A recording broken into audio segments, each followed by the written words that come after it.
Camille, bienvenue dans le podcast Camille parle sexe. Bonjour Camille. De Camille, encore une fois, j'ai de la chance, hein, j'ai beaucoup de Camille qui viennent sur le podcast. Il semblerait que ce soit un prénom assez répandu. Un prénom assez répandu, un prénom qui s'intéresse beaucoup aussi à la sexualité, aux femmes, au bien-être, j'ai l'impression. Peut-être on est liés par ce prénom-là alors. Génial. Et il faut dire qu'on s'est rencontrés en vrai aussi, hein. Je peux pas dire ça de tous mes invités sur le podcast. Ah On bah oui, est toutes les deux sur Lyon on a et je suis venue dans ton cabinet dans l'association justement.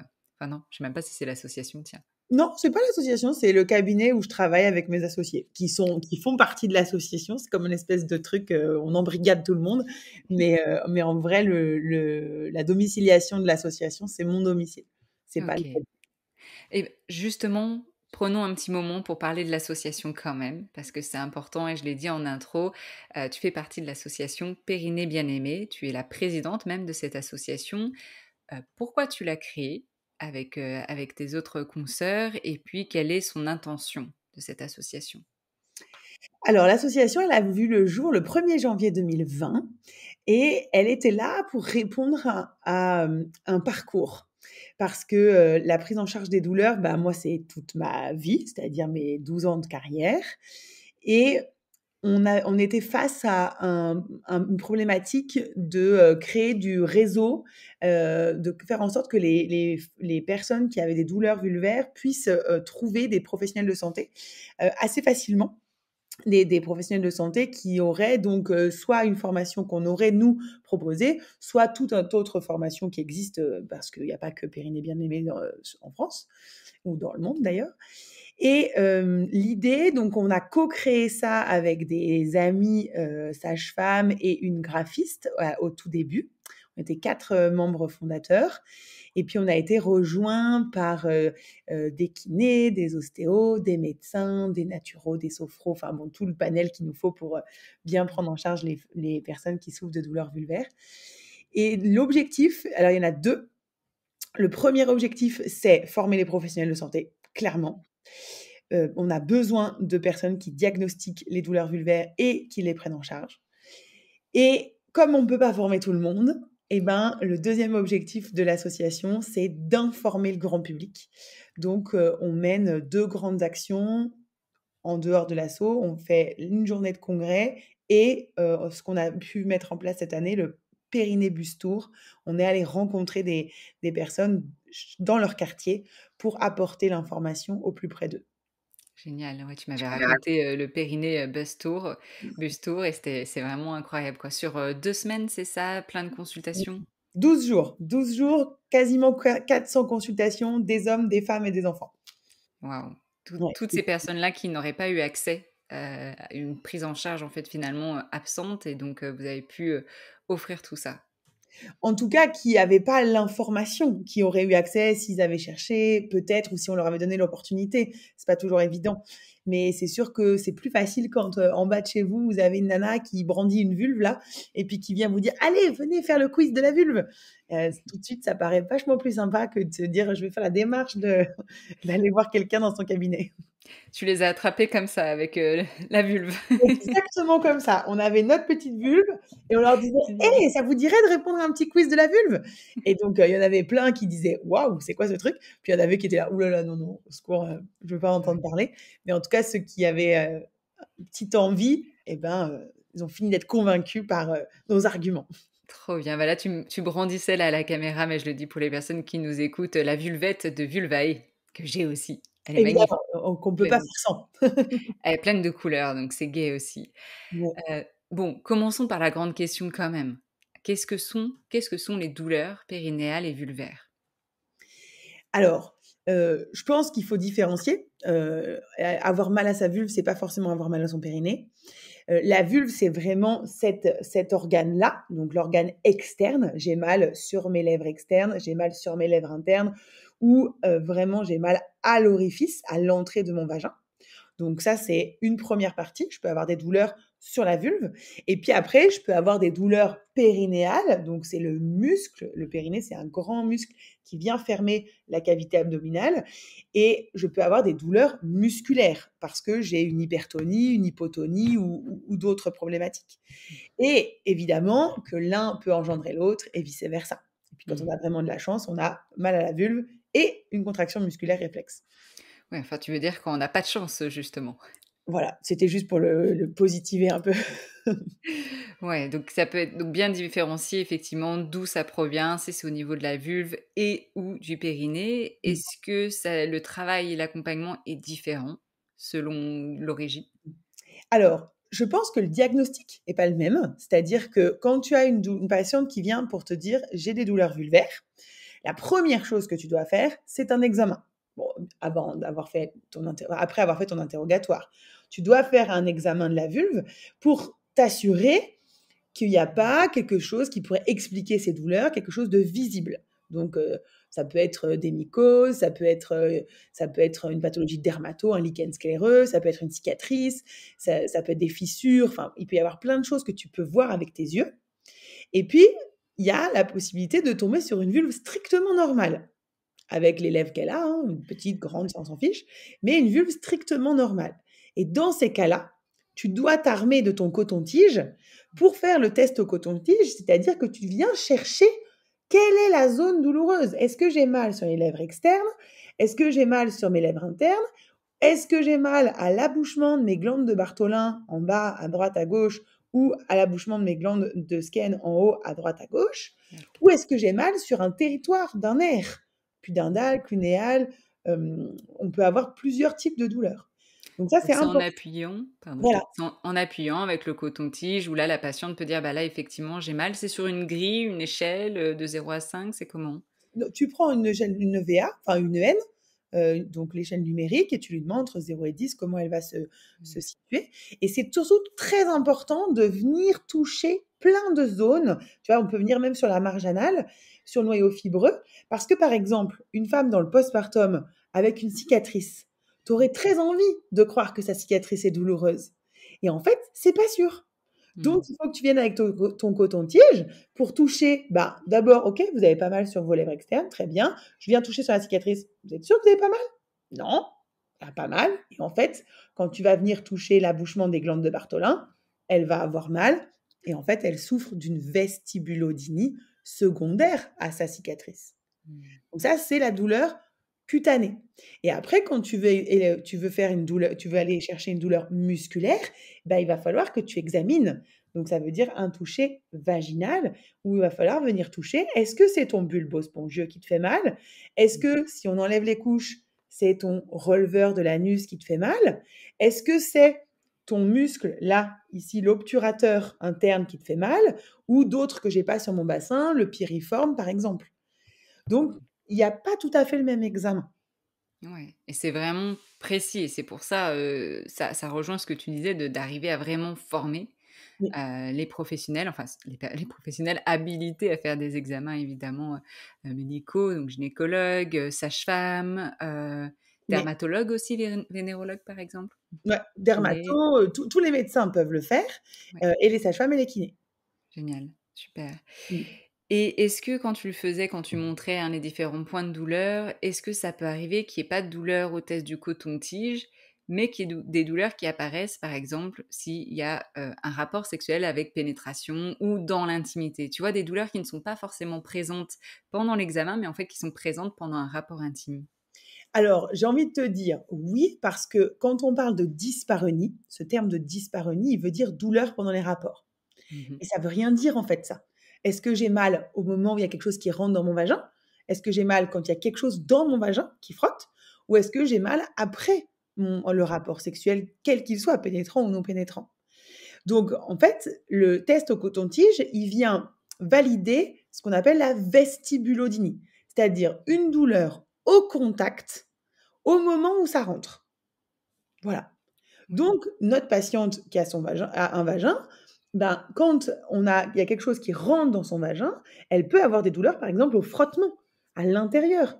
Par exemple, un problème de sécheresse ou elle peut avoir des douleurs au fond. Ça bute au fond sur, par exemple, une problématique d'endométriose, d'utérus figé, de fibrome, de kyste, tu vois, d'autres pathologies.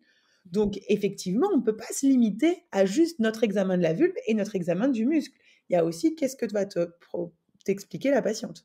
Toute l'anamnèse, parce qu'effectivement, on peut le voir aussi, chez des patientes qui ont du vaginisme, et du vaginisme situationnel où, par exemple, un spéculum, ça va aller. Pendant un examen médical, pas de souci et puis dans l'intimité, c'est là où, impossible, d'une pénétration, qu'elle soit des fois avec le doigt et ou, le pénis et ou sextoys. Bien sûr. Et puis, en plus, je crois que dans ces problématiques de douleur, on a très vite fait l'amalgame entre cette patiente douloureuse, elle a subi des violences Ah oui, ou des traumas. ou des traumas. Voilà. Et en fait, alors, il y a une très belle étude qui montre que quand tu prends la population des femmes non douloureuses et celle des femmes douloureuses, il n'y a pas plus de violences sexuelles. Je ne sais pas pour les traumas, je sais juste pour les violences sexuelles. OK. Donc, en fait, ça montre bien que ces patientes qui souffrent de douleur, c'est une question qu'il faudra leur poser, mais j'ai envie de dire comme toute personne qui viendrait consulter. Mais Totalement. surtout, c'est pas la première question à lui poser. Parce qu'il y a tellement d'autres choses qui peuvent être responsables de ces douleurs, notamment 5. Dis-nous justement les causes, ouais.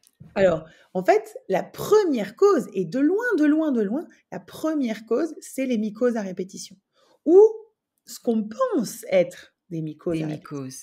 Merci de le dire parce que j'ai beaucoup de patientes qui arrivent et on voit au questionnaire avec des mycoses à répétition et d'ailleurs, finalement, est-ce que ce sont vraiment des mycoses? Point d'interrogation puisque, voilà, dans la formation et c'est pour ça que tu formes les professionnels, mais j'ai l'impression que peut-être en gynécologie, les personnes qui ne sont pas formées vont principalement voir des mycoses et peut-être pas d'autres pathologies vulvaires. Est-ce que je me trompe?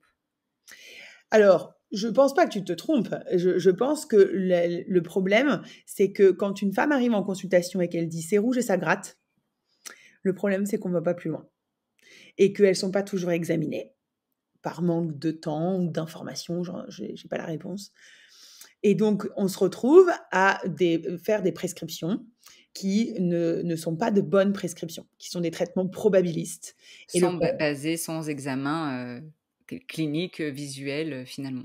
Exactement, parce qu'en fait, l'examen clinique, il est fondamental. Quand une patiente vient pour dire que j'ai des douleurs vulvaires, je dis pas qu'il faut le faire à la première fois qu'on la rencontre, parce que c'est pas toujours évident, mais je dis qu'il y a un moment où il faudra qu'il soit fait et si possible, sous contrôle de la patiente. Ça veut dire qu'elle a son petit miroir Mmh. pour vérifier ce qu'on est en train de faire. Donc en plus, elle apprend Mmh. à regarder sa vulve et donc empowerment vulvaire, Yes. pour qu'elle soit ensuite capable de dire: «Bah tiens, ça c'était pas là avant et puis maintenant c'est là». Et donc, il faut faire l'examen parce que nous, professionnels de santé, médecins, sages-femmes, kinés, on sait reconnaître cliniquement quand il y a une mycose. Il faut qu'il y ait des rougeurs, il faut que la patiente se plaigne de prurite, donc de grattage, et il faut qu'il y ait des sécrétions blanches, épaisses, abondantes, anormales. Et odorante? Alors, ça Ou pas dépend. forcément? L'odorat, c'est pas toujours évident. Les sécrétions très odorantes, on va plus se pencher sur la vaginose. Mmh. D'accord? Mais tu auras aussi des sécrétions. D'accord? Donc ça effectivement que l'odorat aura un rôle très important. Mais en tout cas, il faut qu'il y ait ces sécrétions abondantes et surtout anormales. Que la patiente soit capable de dire: «Ça, c'est pas comme d'habitude». Donc on a besoin d'être ensemble et de Mmh. discuter ensemble de cette normalité ou de cette anormalité de ce qui se passe au niveau de cette vulve. D'où l'intérêt effectivement de connaître son propre corps pour pouvoir comparer. Parce que en fait, on peut très bien comparer d'une patiente à une autre, mais ça vaut rien finalement. Il faut mieux comparer de soi à soi-même. Ah bah, de toute manière, c'est évident. Mais alors, Camille, autant te dire que peu de gens, arrivent en te disant: «Ah dis donc, il y a 6 mois, ma vulve, elle ressemblait pas à ça». On est d'accord, on est d'accord. D'où, l'intérêt de se trimballer avec les vulves et d'en pouvoir et un petit peu, tout le monde vis-à-vis de ça, même si c'est pas évident et les professionnels aussi. Un pas à la fois. Un pas à la fois et puis, en fait, c'est très important de montrer à la patiente qu'on a, donc observé, qu'on a vu que cliniquement, il y avait les symptômes de la mycose et donc on n'avait pas forcément d'avoir besoin d'un examen biologique et qu'on pouvait donner un traitement, qu'il soit par les voies orales ou par la voie vaginale. Mais si jamais on n'avait pas tous ces signes cliniques, qu'on avait un doute, que la patiente avait un doute, il faudrait surtout pas se dire: «OK, on fait un traitement probabiliste». Non, pas du tout. on fait un prélèvement vaginal. On fait même un auto-prélèvement vaginal, même au cabinet. Ça veut dire qu'on donne le coton-tige à la patiente, c'est elle qui le met dans son vagin, qui passe, donc elle le met dans son vagin. La Mmh. règle, c'est 5-5-5. Elle enfonce de 5 centimètres, elle fait 5 tours pendant 5 secondes. Seconde. OK? Je pense que tout le monde peut faire ça à partir du moment où il a trouvé le trou du vagin. Et ensuite, quand elle sort, hop, elle passe sur la vulve. Parce que comme ça, tu sais que tu as ton candidat albicans, il peut être vaginal ou vulvaire, au moins tu es sûr que tu l'as. Mmh. Et on attend le résultat. Voilà. Ça, c'est important. Quand on n'a pas tous les signes cliniques, il faut proposer un autoprélèvement pour pouvoir être sûr de ce qu'on va donner. Et justement, tu peux nous dire quand, par exemple, on diagnostique une mycose et donc tout un traitement ou même en fait, même, non, je répète. Oui. Justement, est-ce que tu peux nous dire quand on pense que c'est une mycose et qu'on donne un traitement avec des hypothèses, quelles peuvent être les conséquences justement d'un traitement contre les mycoses alors que c'était pas une mycose? Alors ça, c'est une super question parce qu'en fait, c'est prouvé que quand tu mets des traitements, locaux inadéquats, tu vas créer une hypersensibilisation. En fait, si tu viens mettre une crème qui te brûle tous les jours, ben, en fait, tu vas créer un phénomène d'hypersensibilisation sur ta peau. Parce Mmh. qu'une crème est jamais censée te faire mal. Sauf que quand tu mets un ovule et que tu as pas de mycose, ben, généralement, c'est pas très confortable. Surtout quand tu mets des ovules et des crèmes sur des patientes qui souffrent plutôt de sécheresse. Et donc, effectivement, le fait de répéter des traitements qui ne seraient pas les bons traitements, ou en tout cas des traitements qui ne seraient pas confortables pour la patiente, eh ben, on va créer une hypersensibilité sur la vulve. Qui dit hypersensibilité dit un message de douleur qui va remonter plus au niveau des centres de la douleur. Et puis le corps, bah, au bout d'un moment, il va plus pouvoir gérer ces douleurs-là. Et donc, ça va remonter au cerveau qui va informer que, en fait, là, maintenant, ça fait mal. Et donc, on va avoir des mécanismes de contraction musculaire réflexe.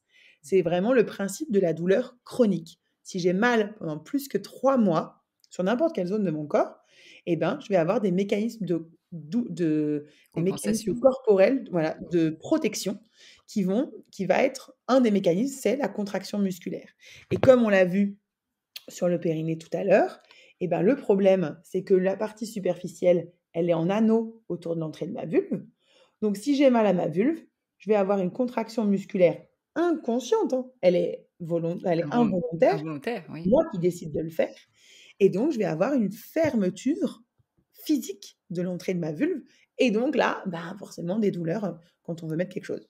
Ce qui va entraîner du coup ce que tu dis un petit peu, hein, mais un traitement inadéquat peut aussi entraîner du coup des dyspareunies, secondaires et même du vaginisme, secondaire.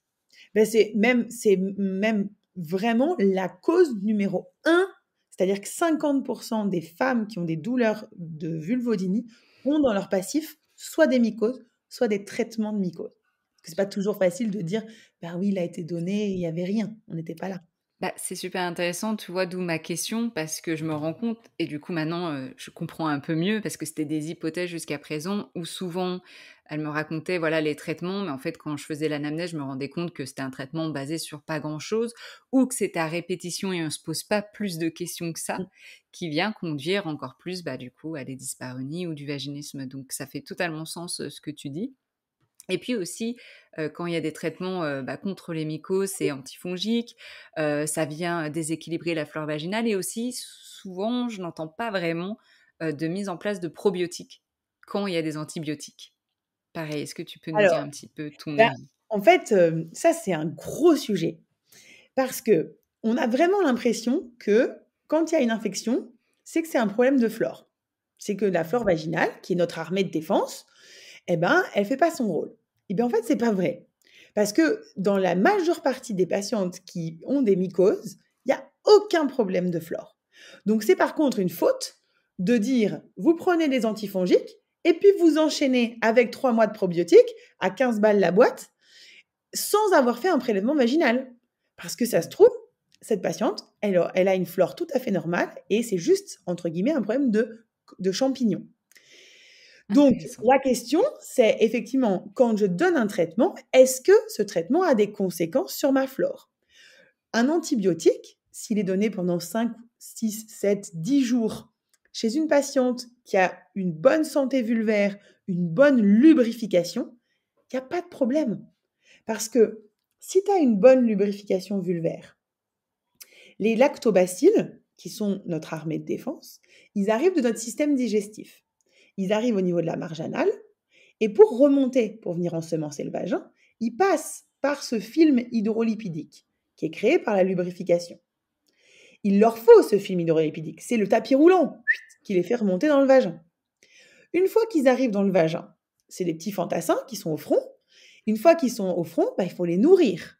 Et pour les nourrir, il faut des œstrogènes. Donc la patiente qui a une bonne lubrification, des bons œstrogènes, normalement, elle n'a aucun problème de flore. Donc, même si on lui donne des antibiotiques, en fait, sa flore va se reconstituer toute seule. Tout va bien. Par contre, si on a une patiente qui a des problèmes d'œstrogènes ou des problèmes de lubrification, généralement les deux vont ensemble, et bien là, effectivement, il va peut-être falloir aider à partir du moment où on a fait un prélèvement vaginal qui nous montre qu'il y a un problème de flore. Un prélèvement vaginal, c'est moins de 20 € et c'est remboursé. Les probiotiques, c'est moins de 20 € pour les bons probiotiques et c'est pas remboursé. Et si on en prend, il faut en prendre au moins 3 mois. Donc, il faut faire des choses intelligemment et que ça coûte pas trop cher à la patiente. Oui, parce qu'il y a ce coup-là aussi, on pourra revenir dessus. Donc tu dis, là, avant de donner des antibiotiques, effectivement, il faut faire de toute façon un examen clinique, un prélèvement vaginal. Peut-être pour voir aussi où tu disais un manque d'oestrogène, est-ce que c'est simplement en questionnant par rapport à la lubrification ou même en faisant aussi une prise de sang? Alors, pas de prise de sang, ça c'est sûr. Ça marche pas. La lubrification, c'est vraiment la patiente qui va te le dire. Est-ce qu'elle est confortable dans sa vulve? Oui, non. Est-ce qu'elle est confortable dans la vie de tous les jours? Est-ce qu'il n'y a aucun problème? Alors, on peut s'imaginer que tout va bien, globalement. Parce que quand on les a en consultation, tu vois, c'est souvent faussé. Elles sont passées la petite lingette pour être sympa ou elles sortent de la douche. Donc, en fait, c'est J'allais dire. faussé. Voilà. Donc ça, c'est vraiment lui demander comment elle est dans sa comment elle est confortable dans sa vulve, dans la vie de tous les jours et dans la sexualité. Ah, parce que j'allais dire, il y en a peut-être qui peuvent te dire dans la vie de tous les jours, elles sont confortables, mais dans la sexualité, elles se rendent compte qu'elles sont sèches. Oui, oui et inversement. Et Parce qu'il y en a inversement. qui vont sécréter avec le désir alors Ouais. que dans la vie de tous les jours, elles le feront pas. Donc oui, tout à fait, il faut poser cette question-là. Et puis attention, tu vois, tout à l'heure, tu disais les antibiotiques, en fait, on les utilise pas très souvent sur les infections, hein. Donc c'est Et c'est pas quand avant même, les antifongiques. voilà, les antifongiques, c'est plutôt les antifongiques qu'on utilise et les antifongiques, ils n'agissent que sur les champignons. Donc en fait, l'antifongique par voie orale, l'Orofluco, qu'on peut donner pour le traitement de la mycose, il n'agit que sur les champignons. Donc en fait, il détruit pas ta flore. Voilà. Mmh. Donc c'est pour ça qu'en plus, maintenant, on a vraiment cet arsenal thérapeutique de l'antifongique par voie orale, on peut prescrire, nous, les sages-femmes, depuis mars 2022. Et il faut vraiment utiliser ça. Notamment chez les patientes qui font des mycoses à répétition, pour pas venir fragiliser la flore vaginale, parce que quand effectivement on met un ovule dans le vagin, là on va avoir plus de possibilités de la fragiliser. Ah, super intéressant. Oui, donc les antifongiques par voie orale plutôt que par ovule, parce que c'est dans le cas d'une prise intravaginale par ovule où là, il pourrait y avoir un déséquilibre de la flore vaginale. Ben, c'est-à-dire que pas one shot, tu vois? La Oui, mycose, c'est chronique de voilà, manière chronique. chez une Ouais. patiente, on en aura toujours 75 des femmes font des mycoses dans leur vie, c'est pas une folie, hein. On met un ovule, on met sa crème pendant 10 jours, tout va bien. Mais effectivement, dans ces 75 on va avoir 40 des femmes qui vont faire des mycoses un peu à répétition, tu vois? Une ou 2 par an, enfin le truc qui commence un peu à t'embêter. Donc là, ça commence à être intéressant de traiter par voie orale et puis de s'assurer que la flore est bonne. Mais généralement, elle est bonne.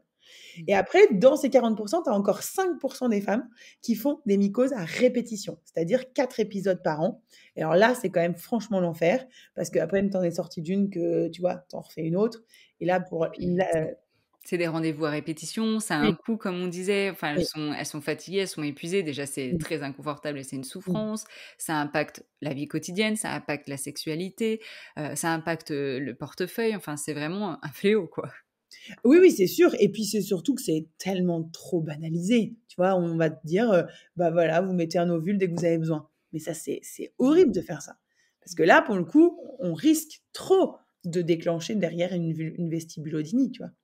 Par sensibilisation. Revenons aux douleurs du coup.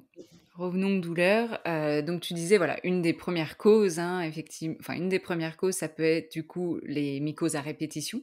Mmh. Est-ce qu'il y a d'autres causes, qui peuvent arriver après celle-là? Oui. Alors, l'hygiène, nous sommes notre meilleur ennemi. Voilà, voilà.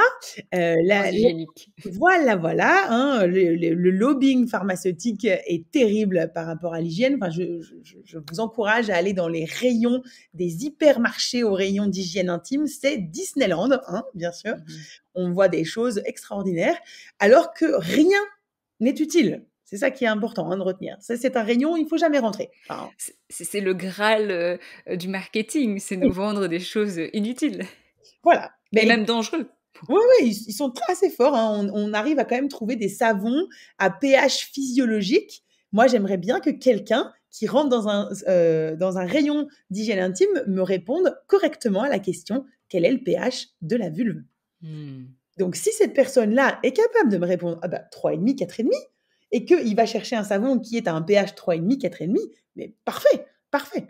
Mais encore une information importante, c'est que de toute manière, la vulve, on la lave avec ce qu'on veut, Mmh. puisqu'on ne lave que l'extérieur. Mmh. Et Donc en oui, fait, on s'en fout. que l'extérieur et donc pas, l'intérieur, pas le vagin, hein. Ça c'est un Mais mais même, on le même répète souvent ouais, en consultation. ouais. Oui, bien sûr, hein, c'est vraiment les lèvres externes et on rince avec le pommeau de douche qui reste accroché au pommeau de douche, Oh bah hein, non, ben non, non, quand on prend le pommeau de douche pour se le mettre sur c'est la pour vulve, autre chose. c'est pour kiffer, on est d'accord, voilà. Mais ça, c'est pas 2 fois par jour, tu vois? Bon. Voilà. Là, on n'a pas le même emploi du temps, mais bon, OK. Non, après on risque peut-être, justement une irritation de Je sais pas, peut-être qu'il y en a qui font ça et si tout va bien dans leur vulve, j'ai envie de dire grand bien leur en face. Mmh. Mais on va dire que pour la personne lambda, le pommeau de douche, il reste accroché au pommeau de douche et on se rince avec l'eau qui coule et à ce moment-là, on peut venir passer un peu dans les sillons interlabiaux, mais c'est Mmh. tout, en fait. Parce que quand on amène le pommeau de douche près de la vulve, on est trop tenté d'aller laver l'intérieur. Oui et puis est-ce qu'on pourrait se dire aussi, parce que l'eau a un pH, différent aussi, du vagin, est-ce que ça pourrait, venir perturber? Alors oui, l'eau de manière générale, c'est plutôt alcalin, Oui. neutre, tu vois? pH à 7, donc on est effectivement pas sur le bon pH, pour le vagin.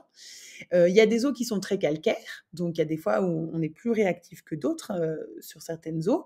Mais en fait, l'idée, c'est de se dire: la vulve, on peut la laver l'extérieur, notamment l'endroit où il y a des poils en théorie, et puis c'est tout. Et puis si je suis un peu sensible, bah, j'hésite pas à mettre un peu d'hydratant, comme je pourrais mettre de la crème sur mon Mmh. visage, de la crème sur le corps, et Mmh. ben, je vais pouvoir mettre de l'huile sur ma vulve, par exemple, si je sens que je suis un peu inconfortable.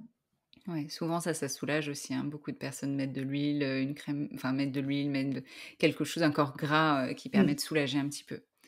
Ah ouais, Hem, surtout c'est la grande oubliée de l'hydratation, en fait. Bah, c'est ce que j'allais dire parce que souvent aussi je pense qu'on peut faire le parallèle, tu parlais du visage, peut-être qu'une personne qui a déjà une peau sensible a Mmh. sûrement aussi une peau sensible en bas, on l'oublie. Alors pas forcément parce que tu vois, les œstrogènes peuvent faire que tu aies une bonne lubrification. Donc tu ça arrive, hein, mais je dirais pas, tu vois, que toute ma patientèle est blonde ou rousse. Mmh.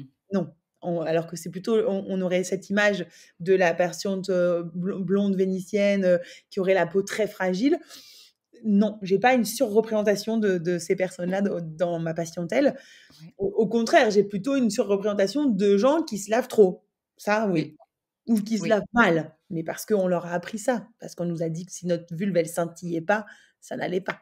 Totalement. Oui, oui, il y en a c'est beaucoup en séance, en fait, finalement, de l'éducation vis-à-vis de l'hygiène de la Mmh. vulve et même pas que ça, parce que finalement, ça vient perturber aussi leurs croyances, tout ce qu'elles ont fait, tout ce qu'on leur a dit et donc c'est aussi tout un accompagnement là-dessus, rien que sur cette question-là de l'hygiène, déjà. Et c'est pour ça qu'on retient cette question pour l'hygiène intime. Combien de fois par jour je me lave? Avec quoi? Donc, quel produit? Comment? Est-ce que c'est avec la main? Est-ce que c'est avec le gant? Est-ce que c'est avec le coton-tige parfois? Mmh. Donc ça, c'est les 3 premières. Ensuite, est-ce que j'utilise des protège-slips, des déodorants, des parfums et des lingettes?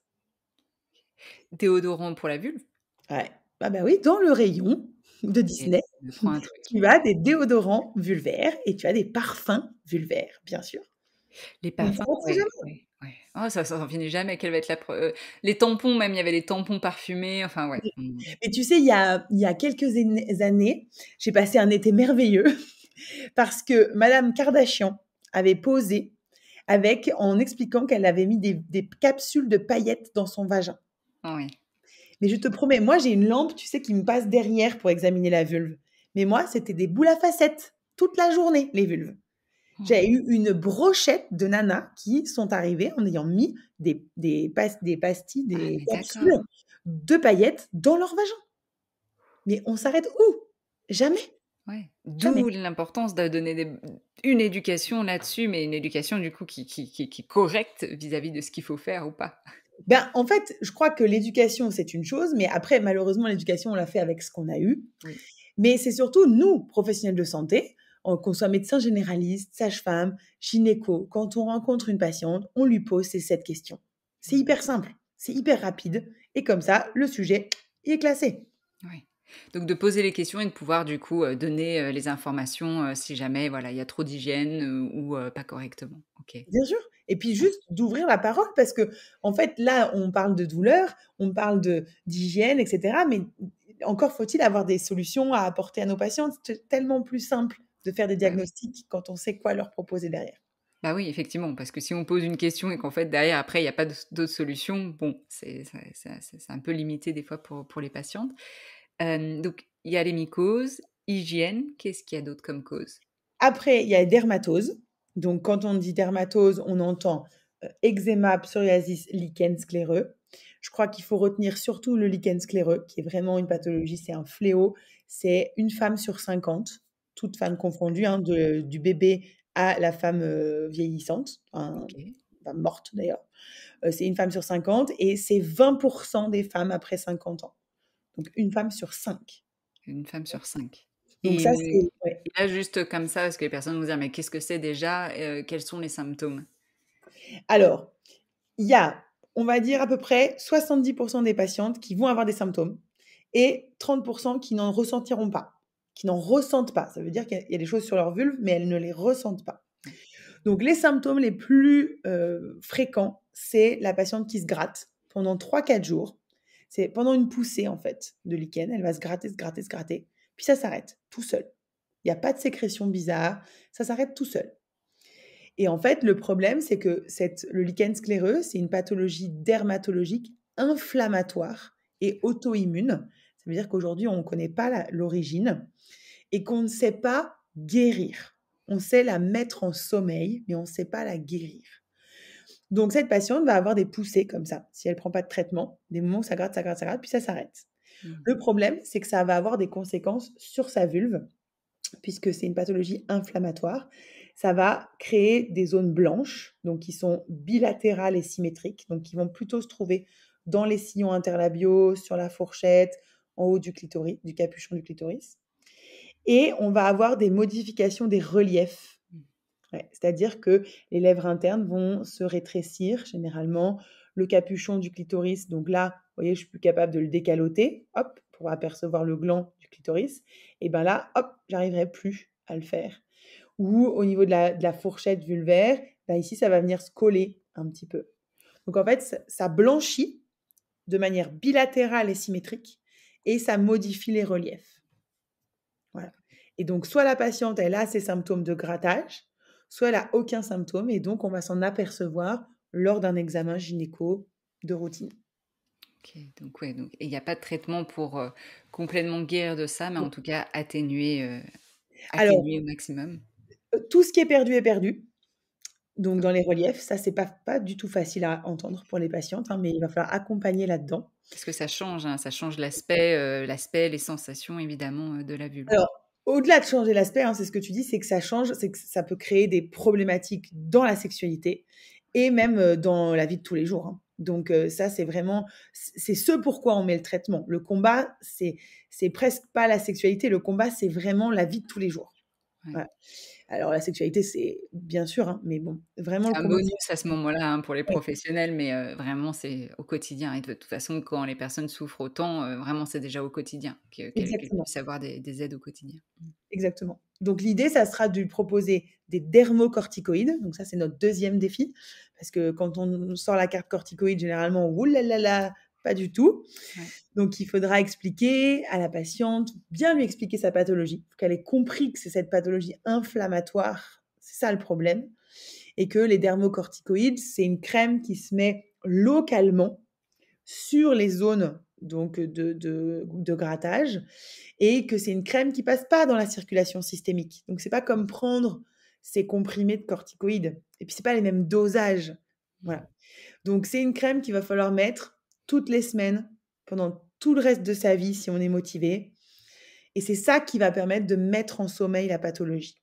Et bien sûr, cette crème, elle doit être bien tolérée, hein. Ça, c'est le plus important. Il faudra toujours s'assurer avec la patiente que c'est OK, que ça lui fait pas mal, qu'elle a bien compris comment elle le mettait, la bonne dose, la bonne fréquence et on va suivre ensemble.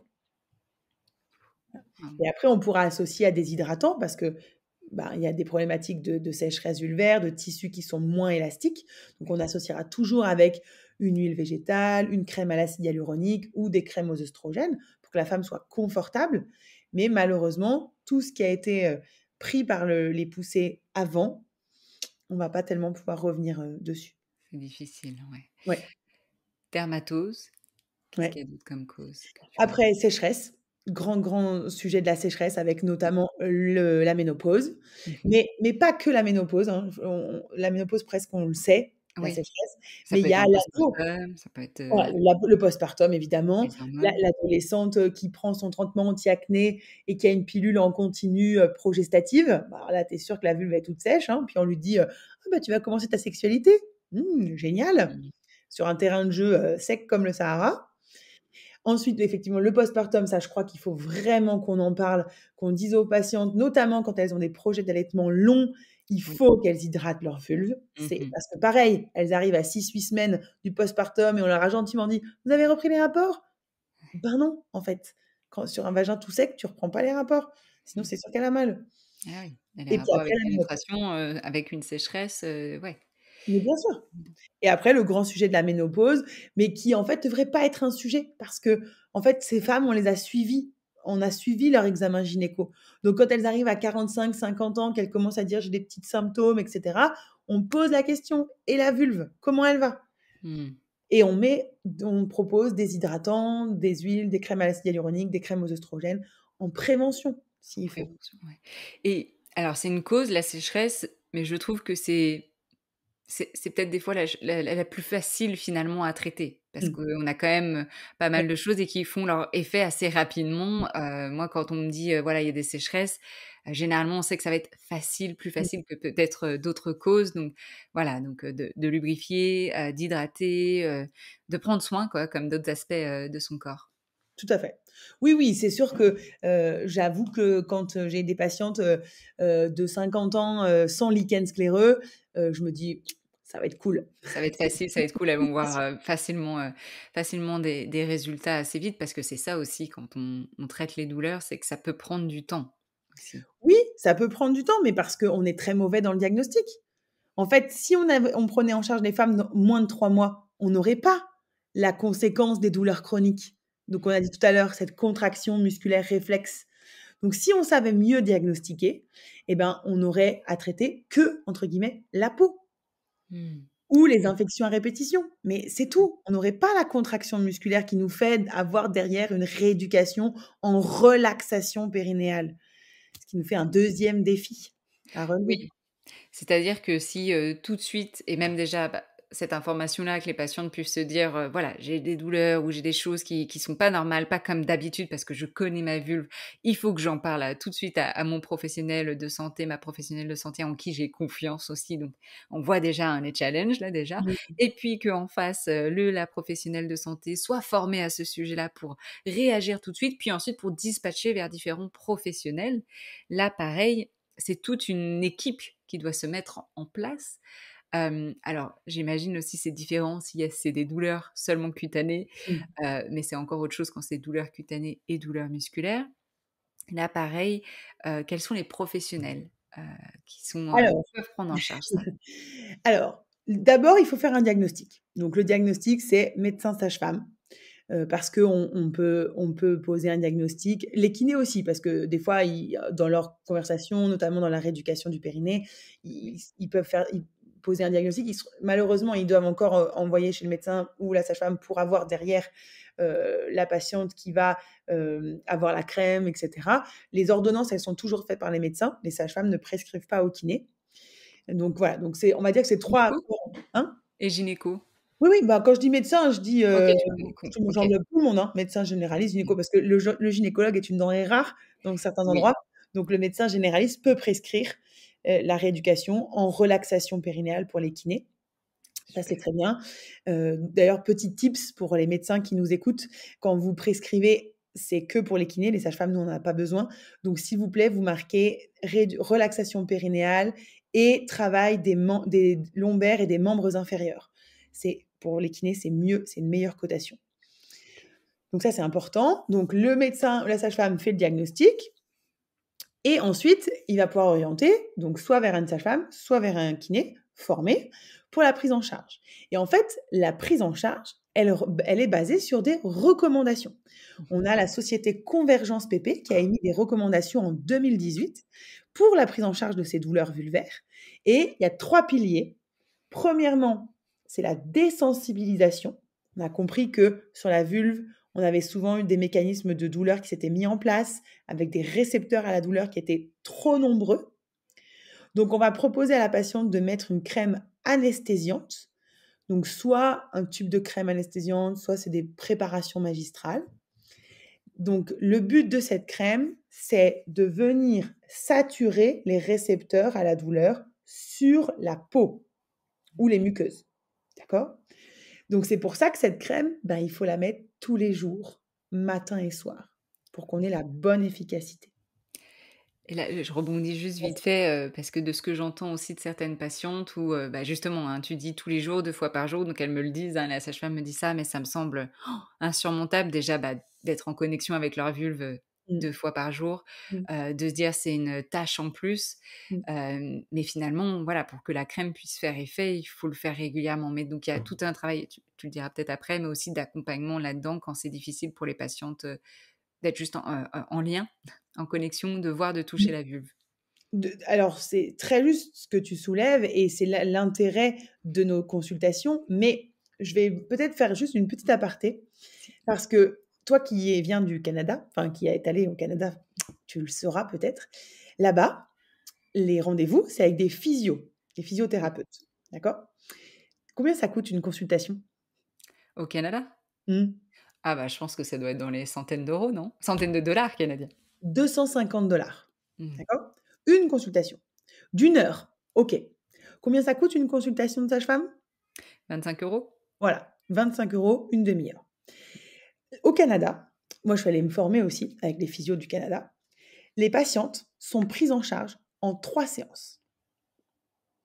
En France, si je te prends mes stats, c'est 10 séances. Pourquoi les femmes françaises et les femmes canadiennes, elles mettent pas le même temps? Ouais. Bah, parce qu'il y a une question d'argent. C'est parce qu'elles payent plus, donc non? C'est pas parce que tu payes plus, c'est parce que quand tu dois débourser 250 $, tu bosses, Mmh. tu mets ta crème, d'accord? Oui. Parce que tu sais que dans 3 semaines, quand tu vas la revoir, c'est Il faut re que ça avance. 250 $ que tu vas sortir. Mmh. Nous, en France, je suis enchantée qu'on ait la sécurité sociale. Je ne remets pas ça en cause. Mais le truc, c'est que quand une patiente vient pour prendre en charge des douleurs, effectivement, notre objectif de la première consultation, c'est qu'elle reparte en ayant compris. Moi, c'est mon seul objectif, c'est qu'elle ait compris comment ça marche sa maladie.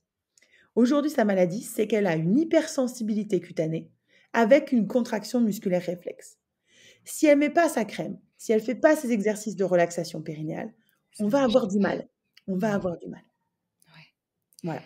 Merci, merci, de le dire et de le redire parce que ça fait du bien aussi, surtout Quand on sait en tant que professionnel que oui, c'est douloureux, mais que ça se traite bien et c'est ça qui est rageant, c'est de se dire: «Ça se traite bien», mais ça peut se comprendre que c'est, décourageant, surtout quand on connaît la prise en charge et c'est pour ça que tu milites pour une meilleure prise en charge, mais on sait que ça se traite bien et on se dit: «Il faut juste là, allez, il faut tenir, il faut être accompagné, il faut y aller, quoi».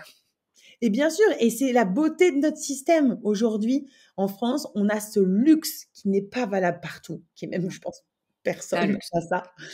On a la possibilité de voir une sage-femme ou un ou une kiné, toutes les semaines pour prendre en charge cette douleur-là. Mais ça, il faut bien se dire que c'est la cerise sur le gâteau. Que la patiente, quand elle vient avec des douleurs, ben, en fait, on lui propose un truc. Donc, on a dit les piliers de convergence, donc c'est la désensibilisation et donc le deuxième, la relaxation périnéale. Mais ça, c'est prouvé, ça marche. 80 à 90 des femmes sont totalement amenées sur le chemin de la guérison en 10 séances. Donc, ça marche. Bien sûr, vous allez pouvoir aller sur des réseaux sociaux ou des trucs où vous allez voir des histoires terribles, des trucs qui durent depuis des années. Il y en a, mais on est là pour ça, nous. On est là pour accompagner ces gens-là aussi. Et on va pouvoir mettre en place le troisième pilier, qui est la prise en charge globale, c'est-à-dire appeler à des sexos, des hypnos, des sophros, enfin, tout ce qu'on voudra, des ostéos, enfin, tout ce qu'on a dans notre Ce qui arsenal est thérapeutique. Mais en vrai, il faut se dire que c'est une pathologie aujourd'hui. Si on y met le cœur à l'ouvrage, ce qui est pas toujours évident, je suis bien d'accord, on va s'en sortir, vraiment. Mais c'est vrai que, par exemple, tu peux tomber sur des patientes qui vont avoir beaucoup de mal à toucher leur vulve. Bah là, on prend le chemin inverse.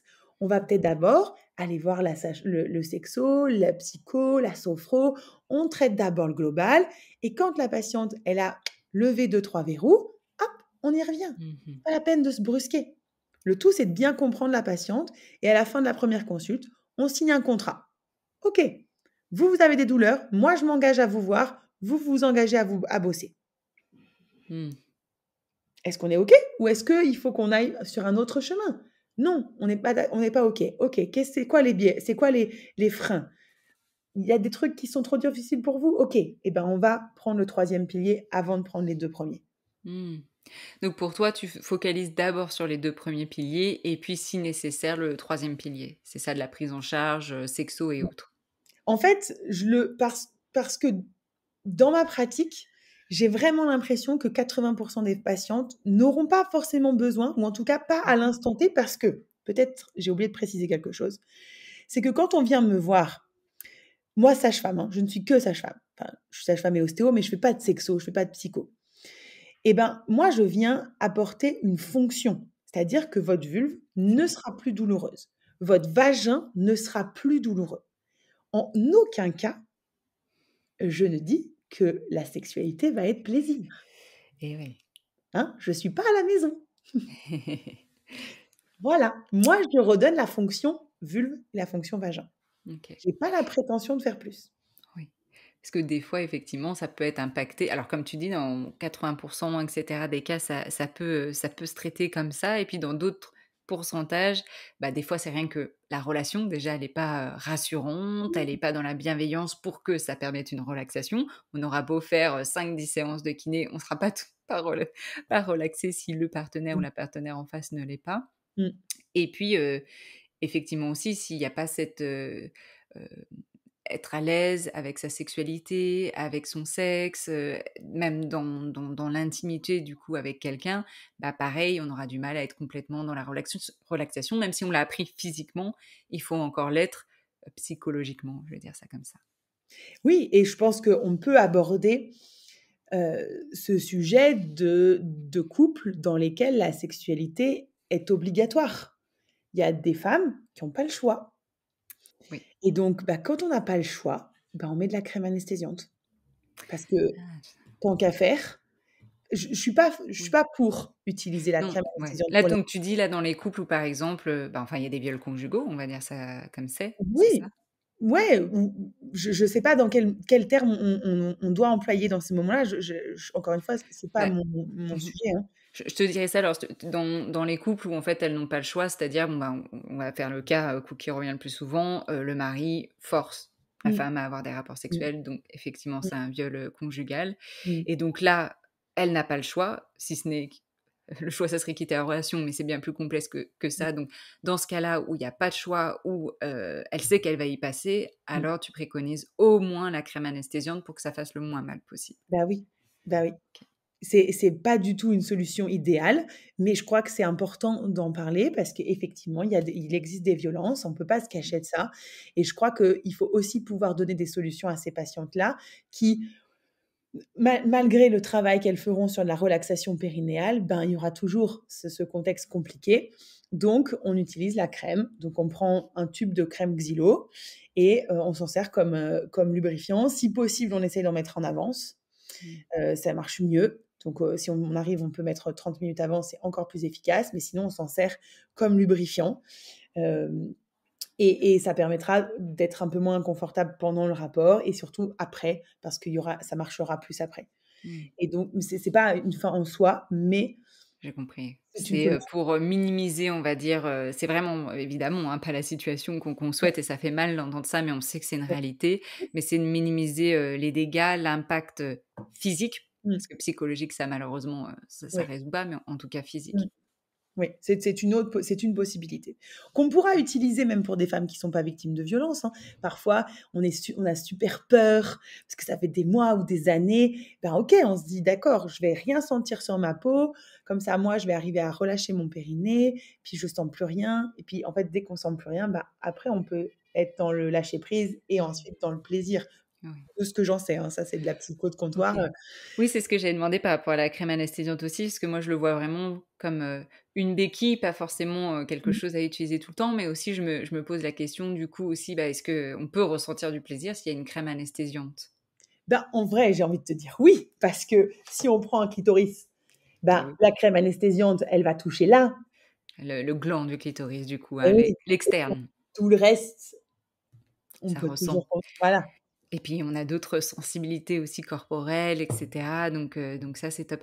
C'est vrai que j'avais un petit peu des réticences aussi et c'est bien que du coup tu me chamboules un petit peu, c'est bien, tu me challenges, Mmh. parce qu'à la crème anesthésiante, je me disais: «Oui, mais alors du coup, en fait, si on anesthésie le fait qu'il y ait des douleurs, bah, imagine en fait finalement il y a une position qui pourrait créer des douleurs mais que physiquement on ressent pas, quel peut être l'impact?» Tu vois ce que je veux dire? Mais tu as raison, mais en fait, ce qu'il faut se dire, c'est qu'on est sur des patientes qui sont douloureuses. Dans tous les cas. Donc Mmh. si on veut arriver à faire en sorte que cette patiente soit dans le lâcher prise, bah, tu m'arrêtes si c'est Oui, faux, mais j'ai l'impression que c'est quand même casse le cercle de l'appréhension de la douleur, on va dire oui ça. et puis que la sexualité plaisir, le lâcher prise, c'est quand même un peu la base de ce que j'en Ouais, comprends. ça aide. Donc l'idée, c'est que si elle a plus mal, bah, elle va arriver à relâcher prise et si elle a lâché prise, hop, on va avoir la relaxation périnéale, on va avoir la Oui. lubrification et donc du plaisir. Mais on peut si toutes nos voies nerveuses sont occupées à donner de l'info de la douleur, la voie du plaisir, elle n'existe plus. Ça existe plus. Ouais, donc c'est vraiment cette crème anesthésiante, c'est casser effectivement ce cercle vicieux dans lequel on tombe, où il y a de l'appréhension de la douleur, donc on se contracte musculairement, donc on a une douleur, et cetera. Et donc là, avec une crème anesthésiante, comme une béquille, de savoir, vous ne sentirez pas en tout cas ces sensations douloureuses. Ah, Mmh. j'ai mis cette crème, donc ça va aller. Et puis ça aide finalement effectivement à se détendre, ça aide à ne pas avoir de douleur. Du plaisir, bah ça aussi, ça peut se travailler après, parce qu'il y a des fois des patientes qui, ça y est, elles ont plus mal, mais elles ont toujours pas de plaisir. Et donc pareil, ça se travaille aussi. Évidemment, c'est bien pour ça que dans ces 3 piliers des recommandations, on a le travail en réseau. Il est fondamental ce travail en réseau.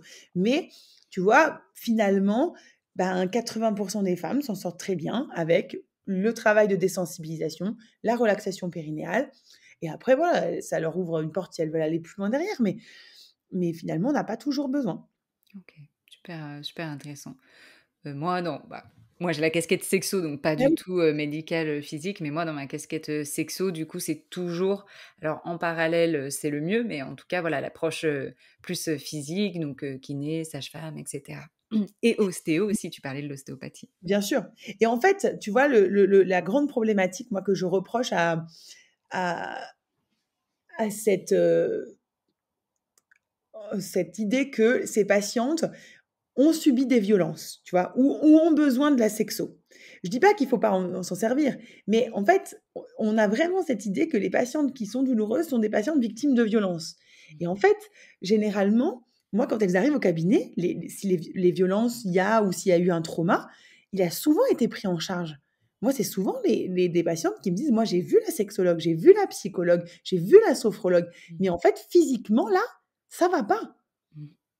Donc il faut pas se dire: «Bah, OK, elle a fait le tour de la sexo, d'accord, mais en vrai, elle a besoin de venir travailler physiquement» et donc en fait, C'est ça. ces 3 Oui, piliers oui. sont pas intriqués, quoi. C'est pas que là, c'est ça, c'est vraiment ce que je dis, hein. C'est, quand en tout cas en position, de sexologue, de recommander en parallèle, comme je disais, l'approche physique aussi, pour Et travailler oui, ça. et en fonction de ta patiente, parce que j'imagine qu'il y en a qui ont, tu vois, juste des blocages ou des problèmes sexo et Oui, qui ont pas mais du tout. généralement, elles ont pas fait non plus, ni de relaxation périnéale et moi je leur dis, pareil, je leur dis, «Ça suffira pas en fait, il faut apprendre». Alors on le fait aussi, en séance, Mmh, sexo, mais des fois d'avoir une personne tierce qui montre en plus parce que, bah, voilà, moi je peux pas le faire, je peux pas le toucher, je peux juste expliquer.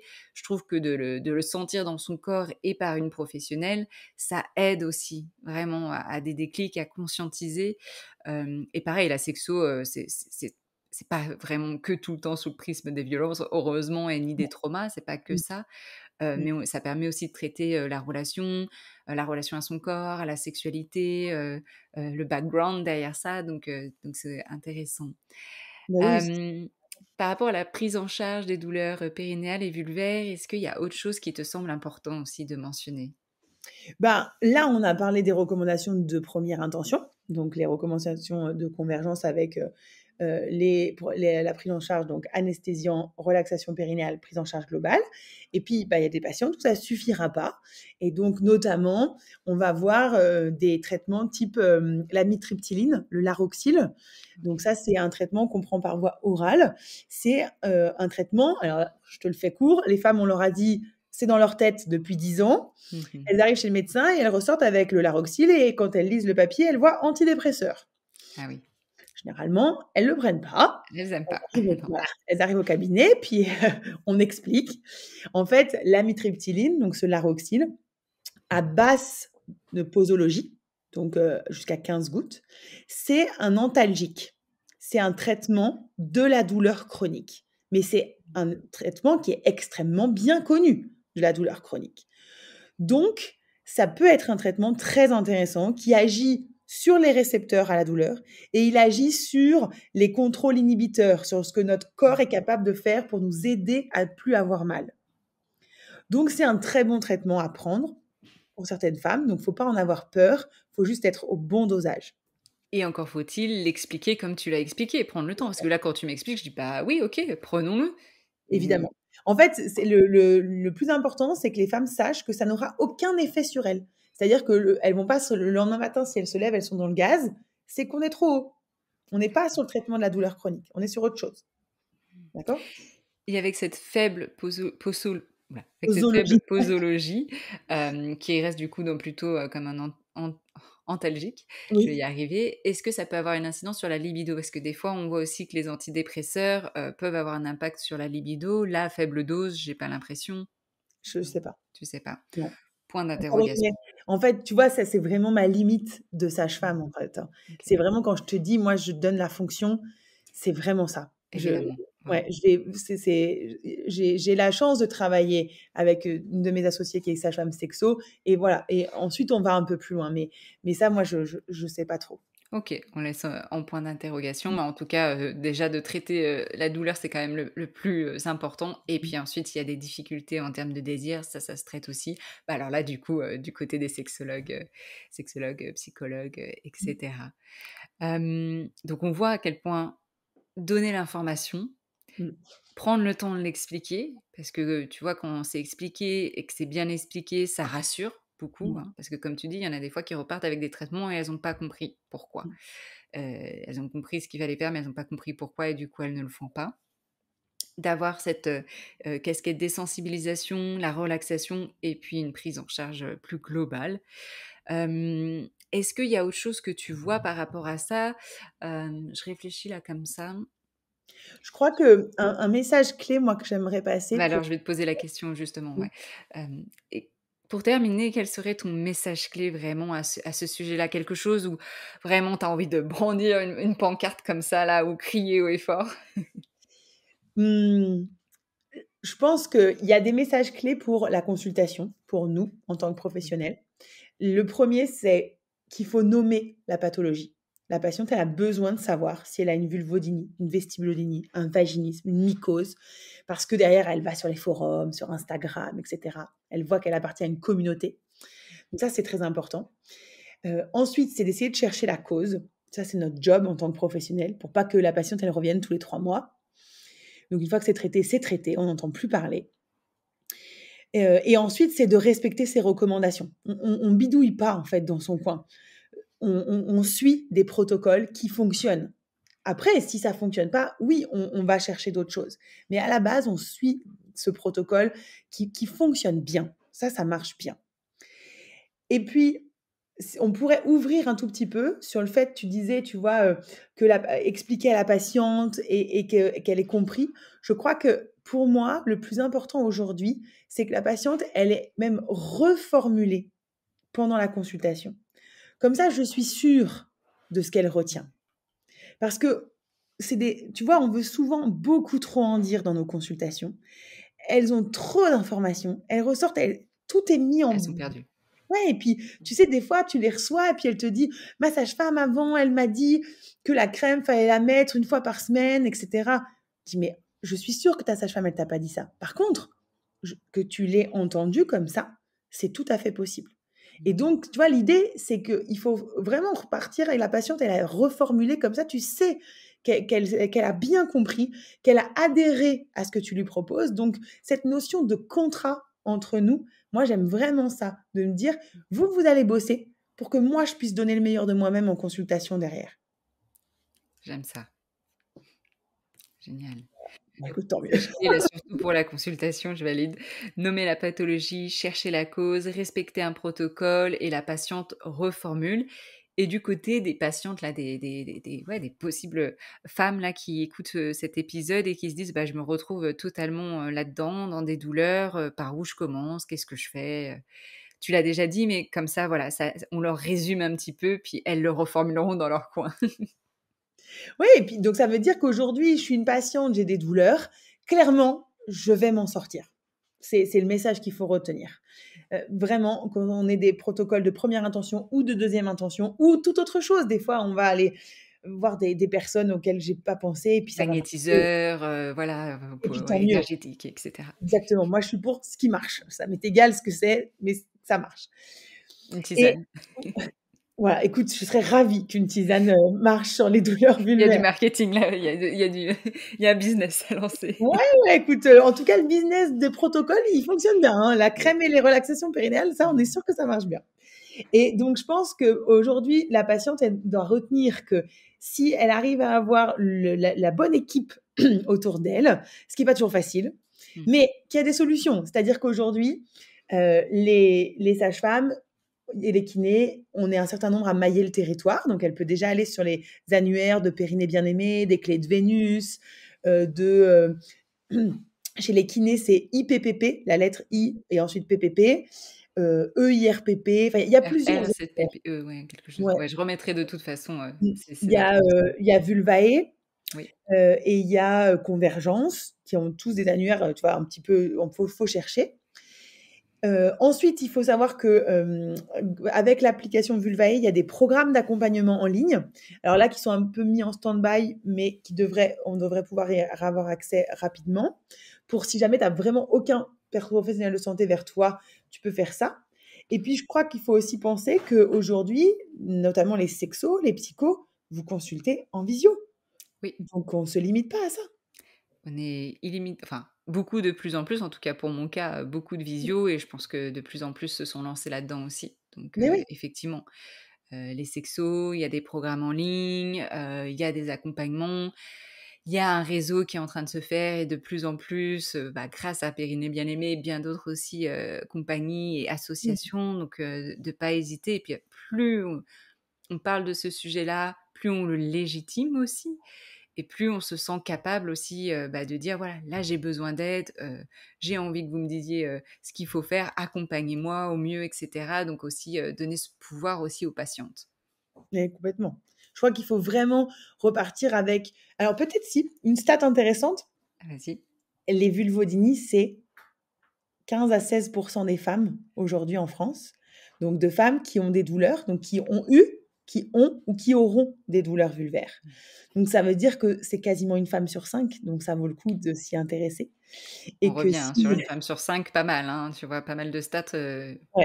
effectivement. Donc ça veut dire qu'aujourd'hui, si vous souffrez de ça, bah, sachez que vous n'êtes pas la seule, que donc on est des professionnels pour s'occuper, on est là. Des fois, il faut faire un peu de route, ça, c'est sûr.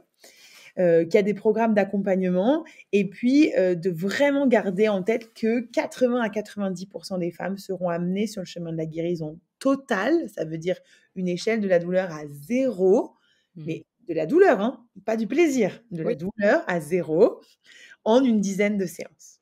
Génial, et que celles qui restent, ces pourcentages-là, la question est peut-être qu'il y avait pas eu une prise en charge ou pas une bonne prise en charge et donc il y a de l'espoir aussi, pour, les 10-20 personnes qui restent, quoi. Bah, il y a toute la prise en charge de deuxième ligne qu'on n'a pas abordée parce que c'est plus mon sujet de sage-femme, Ouais. mais il y a toute une autre prise en charge avec des centres de la douleur, des centres de référence. Mmh.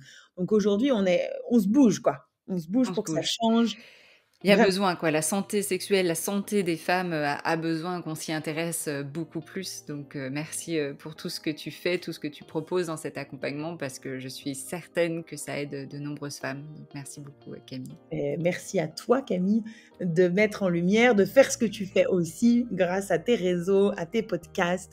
Je suis sûre que ça a beaucoup de sens. Merci.